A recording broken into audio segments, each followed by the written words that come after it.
உங்க 2 பேரோட புண்ணியத்திலயும் மல்லி இப்ப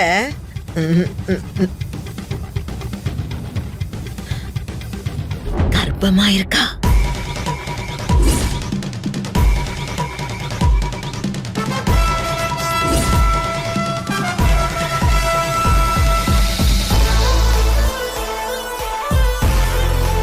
வாட்?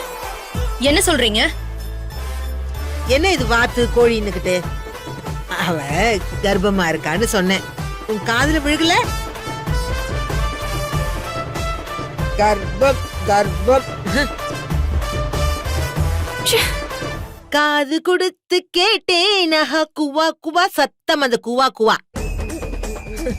காது காரஞ்சி. கொடுத்து ஹலோ ஹலோ ஹலோ ஹலோ. ஒரு நிமிஷம். உங்களுக்கு இந்த தகவல் சொல்லிச்சே ஒரு அரைகுறை இன்ஃபார்மர், அவ பேர் என்ன? இந்த காசு எல்லாத்தையும் நீ சரியா கொடுக்க மாட்டியா என்ன? அரைக்குறைங்களை எல்லாம் வச்சுக்காத ராஜி. அவ உனக்கு தகவல் சொல்றன்னுட்டு பப்ளிக்கா நின்னு பேசிட்டு இருக்கா.